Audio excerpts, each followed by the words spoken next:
Bueno, vamos a comenzar. Ya saben todos, pero informo oficialmente.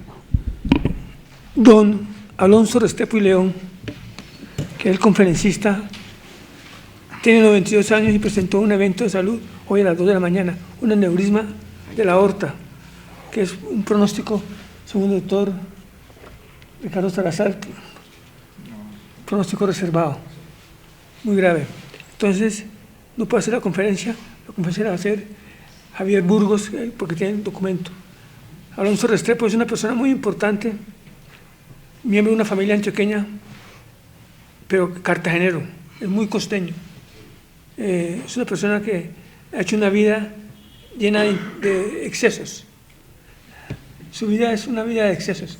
Exceso de cerámica, exceso de máscaras, exceso de piedras, exceso de mujeres, exceso de poesía, exceso de cacería, todo. Es una persona absolutamente maravillosa, Alonso Restrepo. Y esperamos que exceso de edad. Sí, tiene 96 años. De vida. Con Javier y otras personas formamos un club sub-90. Sí. Entonces, ¿Me reciben? Sí, entonces trabajamos mucho con arqueología. Javier, ¿qué pasa allá? Javier es un biólogo matemático muy importante, ha trabajado en arqueología. No, solo al leer en arqueología, con Gonzalo Correal. Yo he tenido la suerte de trabajar con Javier y ha trabajado unos modelos matemáticos muy interesantes. Tiene una compañía de ecología y con medio ambiente con Carolina. Carolina, que es nieta del doctor bisnieta del doctor Edmundo Rico, famoso psiquiatra. Sí. Javier, tienes la palabra. Gracias. Muy buenas noches a todos. Tengo el inmerecido honor de leer el documento que íbamos a presentar con Alonso, que me había pedido el lunes que nos reunimos, que él era malo para hablar en solitario. Entonces lo que me había pedido era que pues yo le preguntara y él iba contestando. Pero en vista de los hechos, voy a leer el escrito que él preparó para esta noche, que dice así: Arqueología de rescate, arqueología de gabinete. ¿De dónde nace mi interés por la arqueología? Cuando se aman objetos que hacen parte del patrimonio cultural de su país, hay familias que repiten generación tras generación su interés y así lo transmiten a sus descendientes. Don Vicente Restrepo Maya y don Pastor Restrepo Maya, oriundos de Medellín, hijos del acaudalado comerciante y minero, minería de oro y plata, don Marcelino Restrepo Restrepo, continuaron con éxito la explotación minera en Antioquia. Instalaron también una moderna fundición para procesar los productos extraídos de sus minas, pero en el diario acontecer se presentaban a la fundición guaqueros que habían encontrado piezas arqueológicas en Oro y Tumbaga y las ofrecían para ser fundidas. Los hermanos Restrepo Maya las adquirían, no para someterlas a proceso de fundición, sino para conservarlas como reliquias de las culturas aborígenes que habían poblado las diferentes regiones de Antioquia. Dentro de esta práctica también participaba don Jesús de la Cruz Restrepo y coincidía en este interés don Manuel Uribe Ángel, quien registró en su obra Geografía General y Compendio Histórico del Estado de Antioquia, 1885, editado en París, multitud de piezas arqueológicas en Tumbaga y Oro, y muchas de ellas les fueron facilitadas por los hermanos Restrepo Maya para enriquecer la información gráfica que en la ya citada obra presentó don Manuel Uribe Ángel con dibujos que creo fueron de su autoría. De hecho, en el texto de Manuel Uribe Ángel hay un conjunto de bellísimas piezas que hoy en día hacen parte del Museo de Oro de nuestro país. Entiendo que fueron posteriormente donadas a este museo. Hablando con Alonso, me hizo la anotación de que una pieza que es muy conocida, que fue donada por sus ancestros, fue el famoso Poporo Quimbaya. Mi padre, el historiador y profesor universitario Pastor Restrepo Lince, nieto de Pastor Restrepo Maya, al llegar a Cartagena y contraer matrimonio con mi madre, continuó con el interés por esta actividad e inició una colección en diferentes materiales de las culturas precolombinas que habitaron las zonas de Turbaco, Turbana, Cospique, zonas del Canal del Dique, Chimila y Tamalameque. De estas últimas despertaron su interés las urnas funerarias que contenían huesos pintados de rojo y de las que obtuvo algunas cuando visitó regiones en compañía de un médico español de apellido Gutiérrez, hombre culto que se interesaba por esta arqueología. Posteriormente, en sus viajes por el departamento de Bolívar, adquirió numerosas piezas en hueso, cerámica y piedra de las culturas Sinú y Tairona. De dicha colección conservó una tapa con cabeza de una urna tamalameque que muestra deformación craneal provocada por presión sobre el frontal y el occipital. Don Pastor Restrepo Maya se quedó en Medellín atendiendo los negocios de su hermano Vicente, pues este viaja a Bogotá, contrajo matrimonio y de esta unión desciende la familia Pisano Restrepo. Aunque mi padre, Pastor Restrepo Lince, carecía de recursos económicos suficientes, siguió adquiriendo muchas piezas, sobre todo en hueso, piedra y en orfebrería Tumbaga. Cuando regresé del Ecuador, donde residí como gerente de Droguerías Aliadas S.A. de Colombia, para iniciar su expansión comercial en ese territorio, conseguí piezas ecuatorianas de importante valor artístico y arqueológico, que aún conservo y que ahora, con un equipo interdisciplinario de profesionales y amigos interesados en el tema, doctores Hugo Sotomayor Tribín, arqueomedicina, arqueología de gabinete, Virgilio Becerra, arqueólogo, Carolina Sierra, ecóloga, Javier Burgos, biólogo y matemático puro, Mónica Puyana, bióloga marina de la Universidad Jorge Tadeo Lozano, Margarita Vargas, museóloga, Universidad de los Andes, Claudia Rojas Sepúlveda, arqueóloga y paleontóloga, Rafael Robles, arqueólogo, museólogo, arqueozoólogo, Luisa Fernanda Ruge Velasco, antropóloga, y Nicolás Sanín Ordóñez, profesor de arte y fotógrafo. Clasificamos, conservamos y protegemos los objetos arqueomalacológicos, las piezas talladas en hueso y las piezas en madera. He escrito 2 obras que están terminadas pero aún sin imprimir. La primera, Los rostros de la mar, que trata de rostros esculpidos en material malacológico de las que se tomaron fotografías en alta resolución, trabajo realizado por Nicolás Sanín Ordóñez, alrededor de 150 máscaras Spondylus en Andara grandis, en Concha mazatlánica y en Caracol strombus peruvianos. El segundo libro trata de las esculturas en hueso de las culturas Sinú, Tairona, Cogi, Arawak, y del sur del país, Tusa, Capuli, Piartal, y del Ecuador, Imbabura y Carchi.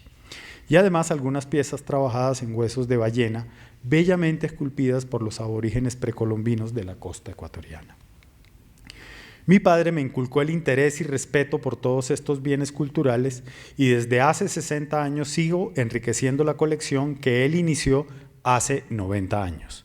Fue miembro de número y presidente de la Academia de Historia de Cartagena de Indias y miembro de la de Caracas, en Venezuela. Como historiador, entre sus muchas otras investigaciones, fue el primero en rescatar y estudiar la existencia de los conchales de Barlovento en las cercanías de Cartagena, Publicó, auspiciado por el Instituto de Cultura Hispánica, la genealogía de Cartagena y documentó la historia de la medicina en Cartagena. Fue el primer investigador del poema épico La leyenda del Yurupari, que tradujo al español en compañía del historiador italiano Americo Carnicelli, autor de otras obras. Mi padre tuvo noticias sobre este poema por la publicación Le Guapes e gli Guapes en Roma, que en la época de Benito Mussolini se pudo conseguir en Italia a través del yerno de la señora María Giordanengo, cuyo esposo era funcionario del gobierno italiano. En esa publicación se incluyó la investigación del conde Hermano Stradelli y luego mi padre la amplió cuando se dirigió al Instituto Lingüístico del Brasil y obtuvo la versión en Ñemgatu, lengua en la que el aborigen baupés le narró al conde Stradelli su versión. Durante sus visitas al Canal del Dique, realizadas para completar su trabajo histórico sobre esta obra de ingeniería construida durante la colonia, consiguió en sus márgenes piezas arqueológicas que se sumaron a la colección.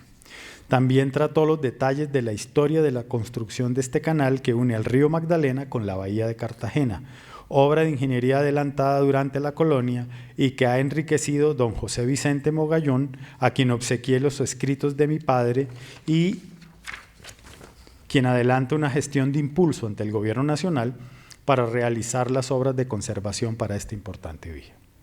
Durante el tiempo que estuvo de gobernador del departamento de Bolívar, el doctor Eduardo Lemaitre Román destacó a mi padre al Archivo de Indias de Sevilla durante 3 años y a su regreso, con Nicolás del Castillo Mathieu, se clasificaron los documentos que él consultó y que seguramente se incluyeron en la obra sobre la historia de Cartagena de Eduardo Lemaitre Román.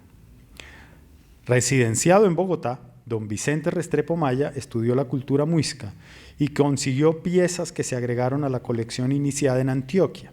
El título de la obra que él publicó, Los Chibchas antes de la conquista española, fue editada en 1895 y en ella aparece una información gráfica muy importante sobre objetos arqueológicos de esta cultura. Durante la presidencia del doctor Eduardo Santos, en un encuentro casual con mi padre y con ocasión de una visita a Cartagena, mi padre le sugirió que sería muy interesante si el gobierno de Colombia invitaba al profesor Paul Rivet, ya que éste había terminado la organización del Museo del Hombre en París y quizás podría venir a Colombia e iniciar un programa para estudiar la arqueología y los valores antropológicos y etnológicos de las culturas precolombinas colombianas. El presidente Santos acogió la sugerencia e invitó al profesor Rivet para iniciar estos estudios. Para ese entonces estaba residenciado en París Gerardo Reichel Dolmatov, ya casado con la señora Alicia Duzán, también arqueóloga, y el profesor Rivet les pide que regresen a Colombia para acompañarlo en la organización de ese proyecto. El libro escrito por el general Juan José Nieto, quien ejercía la presidencia del Estado Soberano de Bolívar, se publicó en la imprenta de Eduardo Hernández en Cartagena, la obra titulada Geografía Histórica, Estadística y Local de la Provincia de Cartagena, República de la Nueva Granada, descrito por Cantones en 1839. En esa obra aparecen las páginas 111 y 112 un pasaje en el que se narra que don Pedro de Heredia, al visitar esa zona, hizo un pacto con el cacique Cambayo para enfrentar al de Zipacoa. Este lo traicionó y Heredia siguió su viaje al Sinú. A su regreso, de donde trajo varios patos en oro macizo, pactó con el Zipacoa para enfrentarse a Cambayo, quien fue derrotado. En reconocimiento a su efectiva alianza, Zipacoa lo lleva al Caney, o adoratorio, donde se rendía culto a un puerco espín de oro macizo con peso de 5 arrobas, que Heredia consigue retirarlo y llevarlo a Cartagena porque se trataba de un ídolo pagano y que él le traería representaciones de la fe cristiana. Seguramente estas piezas fueron fundidas porque durante la permanencia de mi padre en el Archivo de Indias de Sevilla, escudriñó afanosamente en los inventarios de embarque de piezas de oro de América, sin encontrar ninguna referencia a estas. En la memoria del pueblo quedó presente la existencia de esos ídolos y en una estrofa que se repetía hasta principios del siglo XX, decía, refiriéndose a la riqueza arqueológica, minería de oro, variedad en la fauna, de la flora y las fértiles tierras, desgraciado Perú si se descubre el Sinú. Todos los personajes que estudiaron y recolectaron piezas arqueológicas como rescatistas de gabinete y citados en esta charla no fueron ni arqueólogos, ni antropólogos, ni etnólogos con títulos académicos. Ellos practicaron la arqueología de rescate y de gabinete. Para cerrar esta charla, recuerdo que en época muy reciente los doctores Eduardo Nieto Calderón, Luis Raúl Rodríguez, Hernán Borrero Urrutia, coleccionistas de amplios conocimientos, contribuyeron a la formación del Museo Arqueológico de la Casa del Marqués de San Jorge durante la presidencia del doctor Nieto en el Banco Popular. Por invitación de este, participé en la búsqueda, clasificación y selección de las obras de diferentes culturas que durante ese periodo escogió el equipo para la formación del museo. Tampoco ninguno de nosotros éramos profesionales en estas disciplinas. Alonso López Restrepo de León. Gracias. Bueno, ¿tú tienes algún comentario especial que hacer? ¿Tú? Sí, gracias, Hugo. De la presentación, del texto de Alonso queda claro cómo la familia de él y él mismo han estado o estuvieron involucrados directamente con algunos hechos históricos muy importantes en el país. Entonces, es de resaltar, por ejemplo, lo que hace el padre de Alonso con los conchales de Barlovento, ¿sí? En el trabajo que hacen para traer a Paul Rivet a Colombia, la llegada de Gerardo Raigel a Colombia, que de alguna manera estuvo vinculada a esta gestión del padre de Alonso, a la colección que Alonso menciona aquí, que es la colección más grande del mundo hasta el momento, de los rostros de la mar, o sea, de las caras talladas en conchas de Spondylus, que son de las culturas ecuatorianas, que datan de un periodo de la cultura valdivia, de hace más de 5.000 años, antes del presente, y cuya colección está en Colombia y es mucho más grande que la que muy pocas piezas de esas se conocían en Ecuador, ¿sí? Y de alguna manera la interacción de Alonso con estas piezas lo llevó a establecer contactos con el Ministerio de Cultura de Ecuador, quien envió a una especialista, a Estelina Quinacoa, que verificó la autenticidad de las piezas, ¿sí?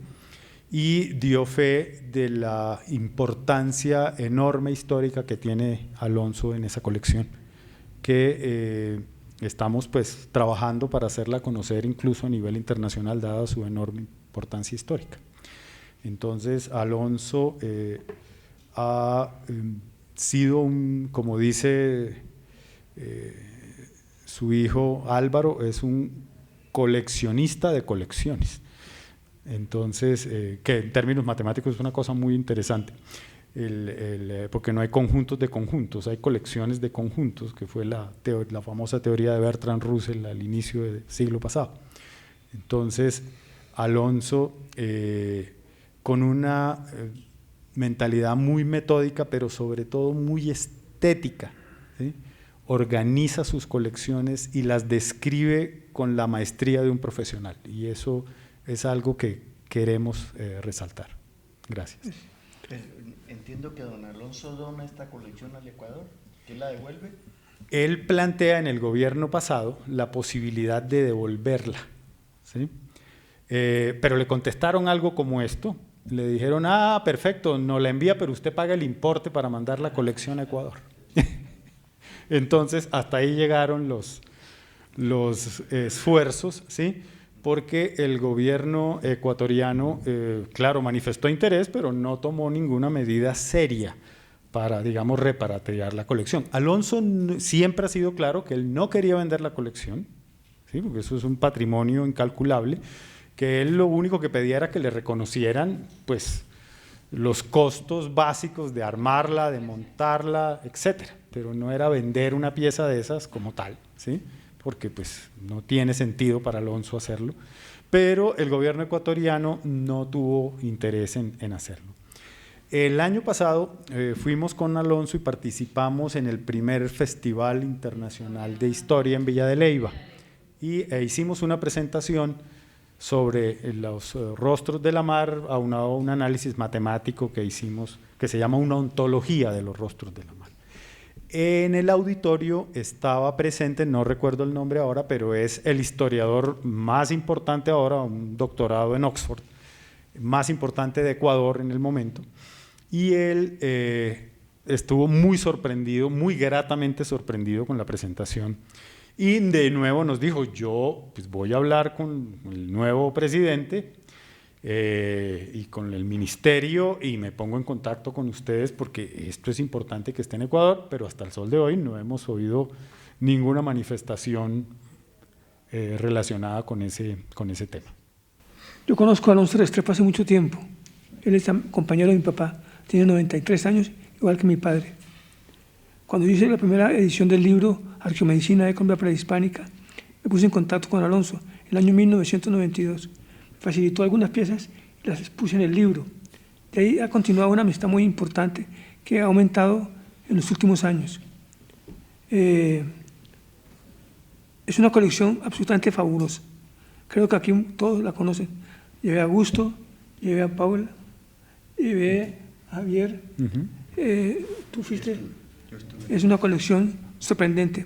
Es la colección más grande en el país de huesos con representaciones de todo tipo.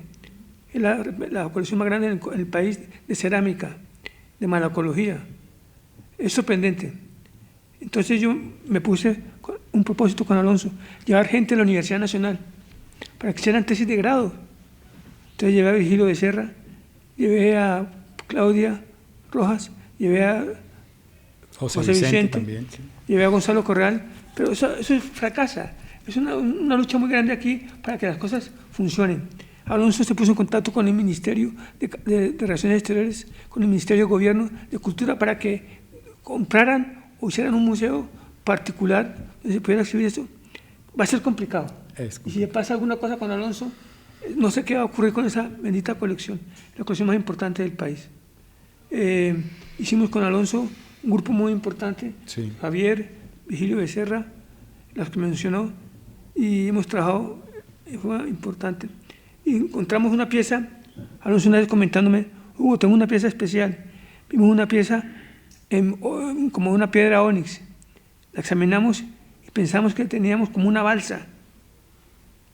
Y comenzamos a hacer elucubraciones. Le entregamos la pieza a Virgilio Becerra. Sí. Virgilio Becerra le hizo una impronta en tierra, y resultó que era una araña desplegada. Y explica la famosa leyenda de las arañas en el mundo muisca, las que tejían los puentes del submundo. Muy importante eso. Tiene un conjunto muy importante de platos, ecuatorianos y colombianos. Tiene muchas piezas malagana. No tiene oro, tiene muy poco oro, porque el oro es complicado, pero en general es una colección absolutamente maravillosa. Eso nos lleva a nosotros a plantearnos, como el caso mío, que tengo una colección importante de arte, ¿qué hacer con las colecciones particulares? Con la colección particular, ¿uno qué hace con la colección particular? Vamos todos a morir, eso tiene que llegar al país.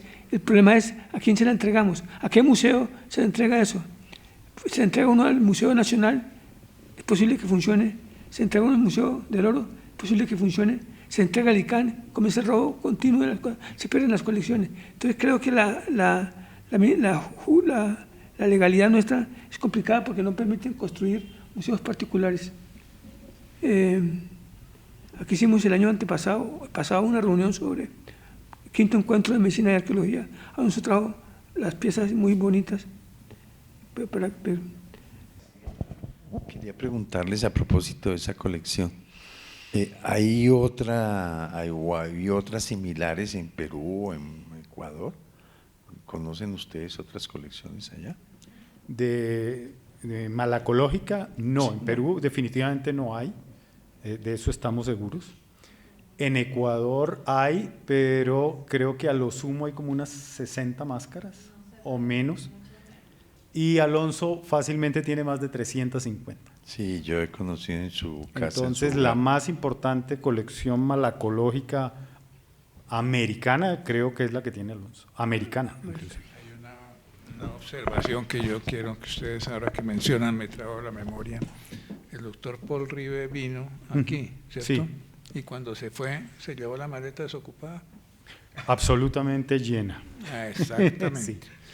Lo digo por Él eso. estaba armando el Museo del Hombre, todo lo que quería Es llevarse que, lo es llevó. que yo lo digo por eso, porque yo tuve oportunidad de estudiar un tiempo en Francia y alguna vez fui al Museo del Hombre y pues como yo tenía ya las credenciales de investigador, me abrieron unas puertas y pregunté por curiosidad qué había de Colombia y me mostraron 14 cráneos colombianos. Obviamente se los llevó Paul Rive para allá, nadie le dijo nada. Nada, sí.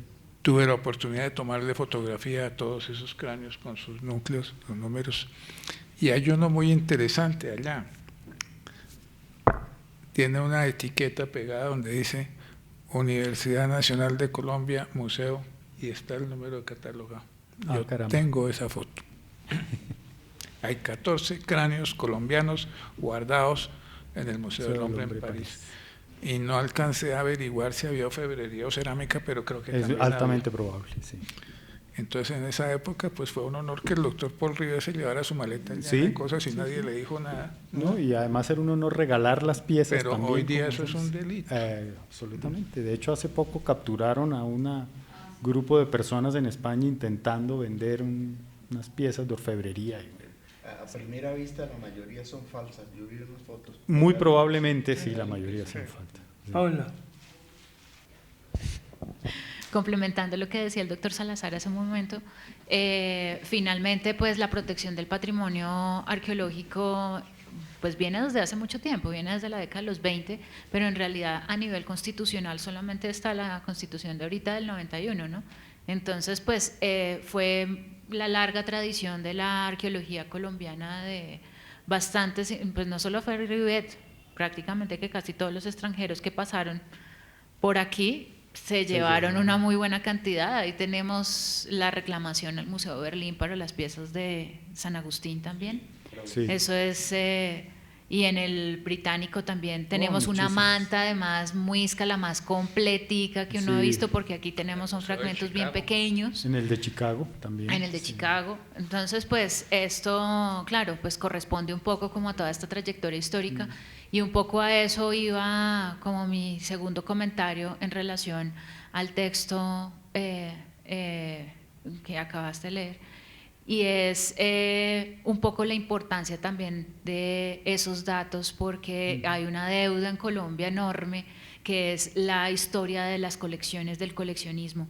Realmente es que estamos en pañales, es que no hay mayores referencias y hay mucha información, pero no está dispersa, ¿sí? Lo poco que hay de la historia del coleccionismo en Colombia están relacionados a las historias de los museos pues institucionales, los estatales, que hacen unas historias pues desde el punto de vista desde su fundación, y muy pocas veces revelan o despliegan, o no se ha investigado lo suficiente tampoco, los archivos de procedencia de las piezas cuando quedaban registradas, ¿no?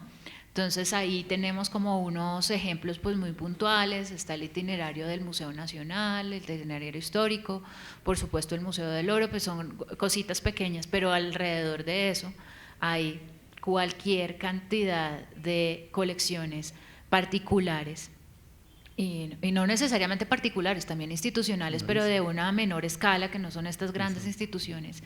Y pues eso sí es una deuda enorme que tenemos todavía acá en Colombia, un poco sobre esa historia del coleccionismo acá, porque pues es en realidad una cuestión de vieja data en realidad, ¿no?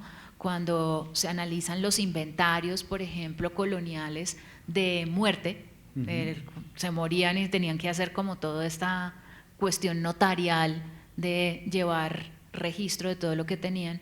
Uno se encuentran que había familias que tenían pero una cantidad brutal de piezas, familias enteras con 300 pinturas, aunque no hubiera, digamos, esa categoría de ellos mismos de yo soy coleccionista, pero evidentemente hay allí una formación de colecciones fundamental, que eso todavía tangencialmente se ha tocado por ahí en una que otra tesis doctoral, de hecho, por ahí tangencialmente. La historia de las piezas también que están en el exterior, que, ¿cómo se llamaba? Uribe lo hace en su tesis doctoral, también analiza un poco como este recorrido de estas piezas o cómo llegan y conforman estas grandes colecciones de los museos. Mejor dicho, trabajo, eso es lo que hay ahí, porque hay una cantidad de información. Entonces es algo muy valioso, digamos, como esta recogida de datos, pues es fundamental realmente lo que el doctor Restrepo menciona, o sea, es fundamental, es muy, muy valioso toda esta información. Correcto, sí. Yo creo que soy de las personas que tienen más registrada la colección particular.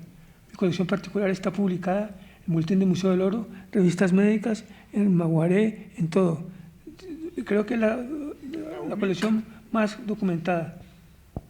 Y eso es importante porque es una colección especializada en arqueomedicina. Estos días fueron la gente del Museo Nacional a ver mi colección. Quedaron súpitos. Nunca se imaginaron que yo podía tener eso. Lo que yo tengo al lado del Museo Nacional es mucho más grande, importante. Entonces, estoy con la duda qué hacer con eso.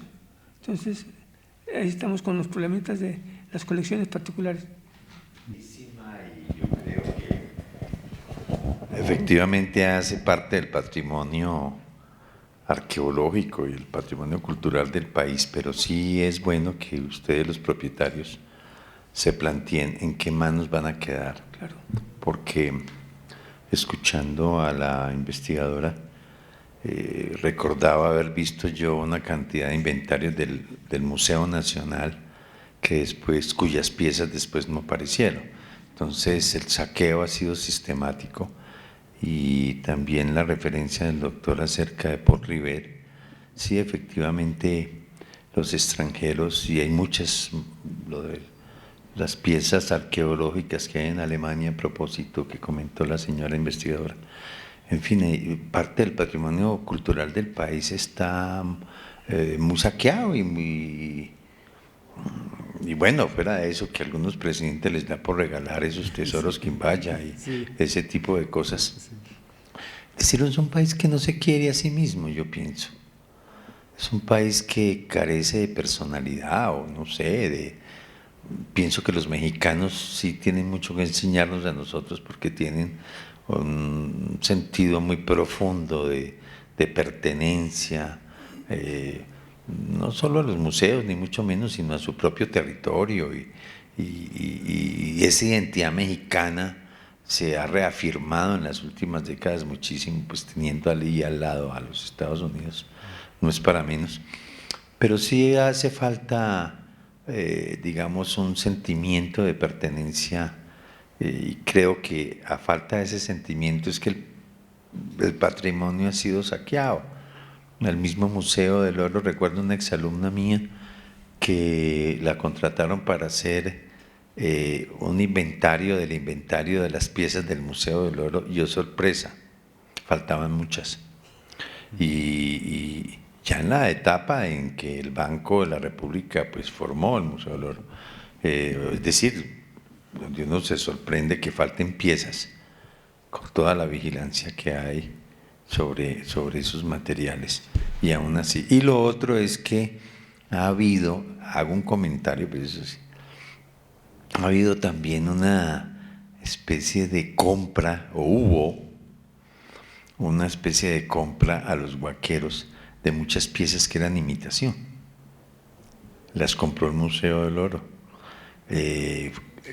Fue a partir de esa situación que el gobierno estableció que solo el profesor Correal fuera la persona que autorizara la compra de piezas, cerámica, pero también de orfebrería, indudablemente, tumbaga, lo que sea, porque voy a decir una palabra que en la academia no suena muy bien, por supuesto, pero yo respeto y quiero mucho la academia.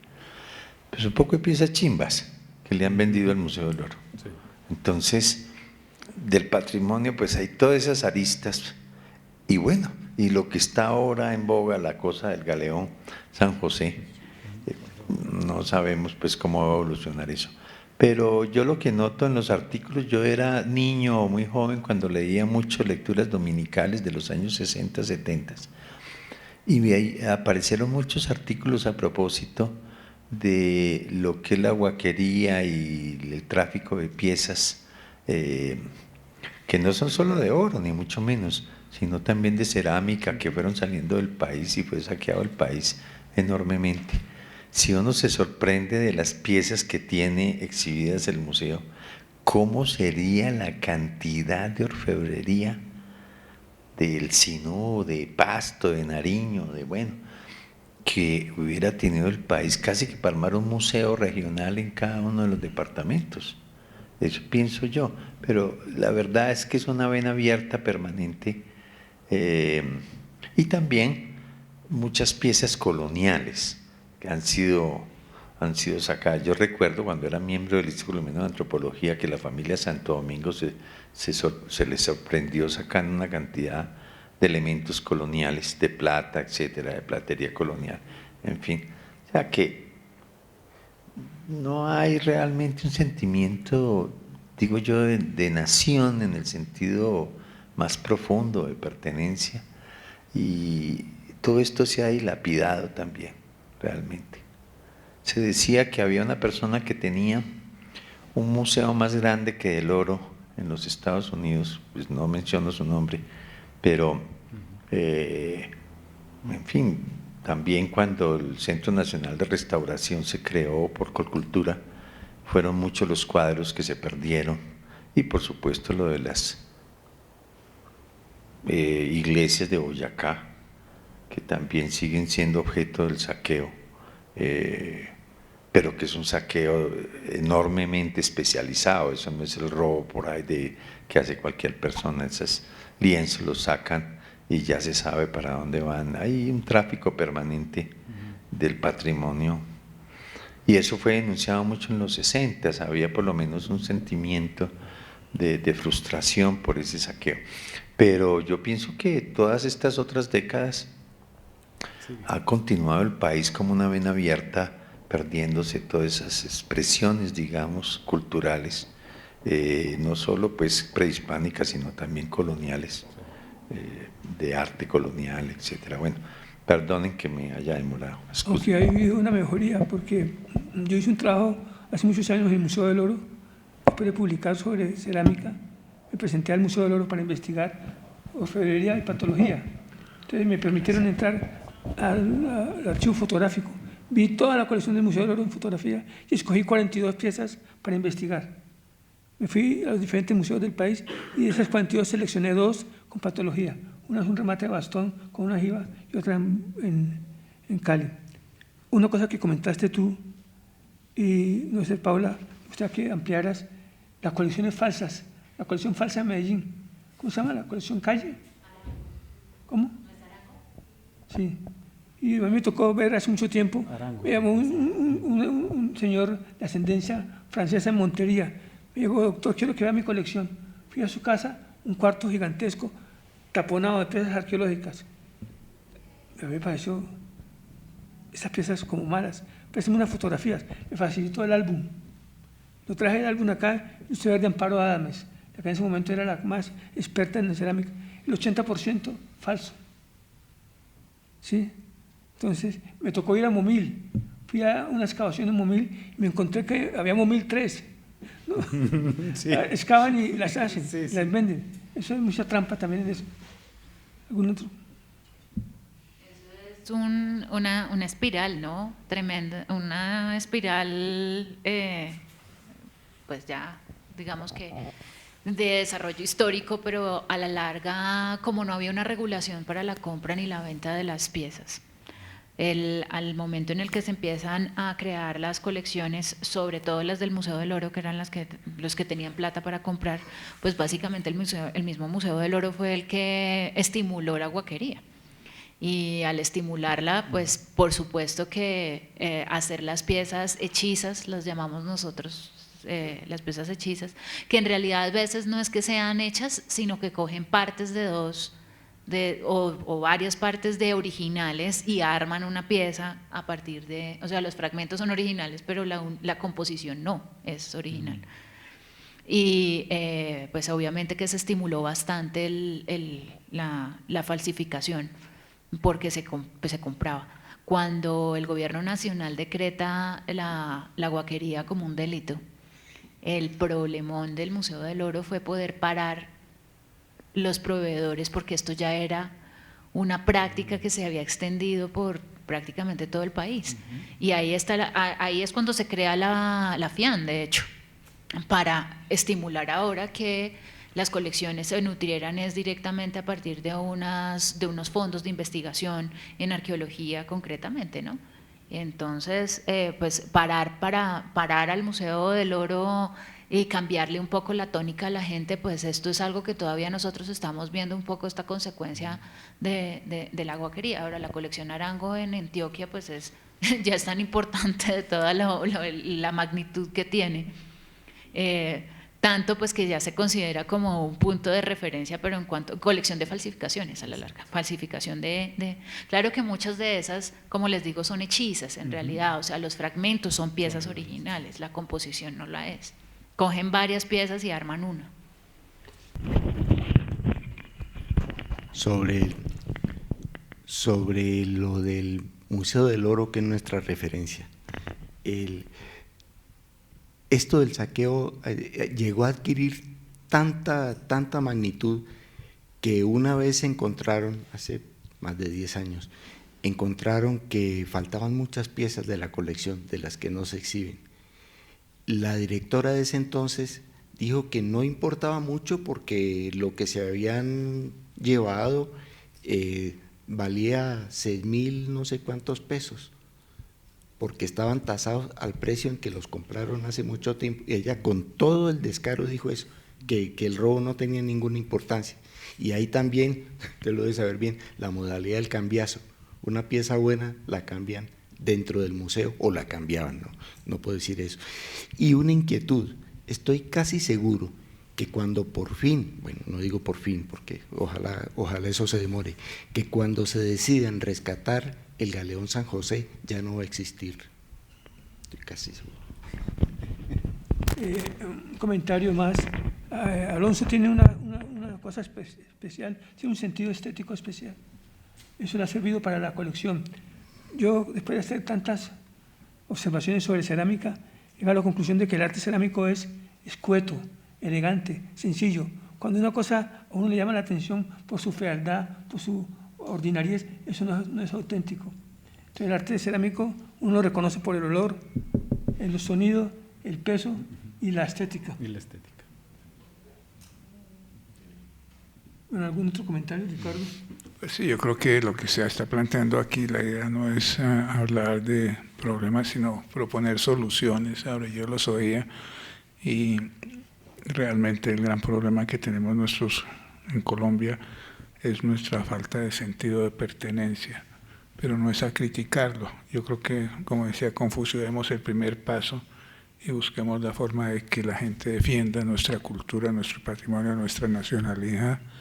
A mí realmente me indigna mucho cuando oigo que alguien dice, es que este pinche país, cuando en otras partes, eso con orgullo que lo dicen, cuando aquí en Colombia a un militar el uniforme es un estigma, cuando en los demás países es un honor.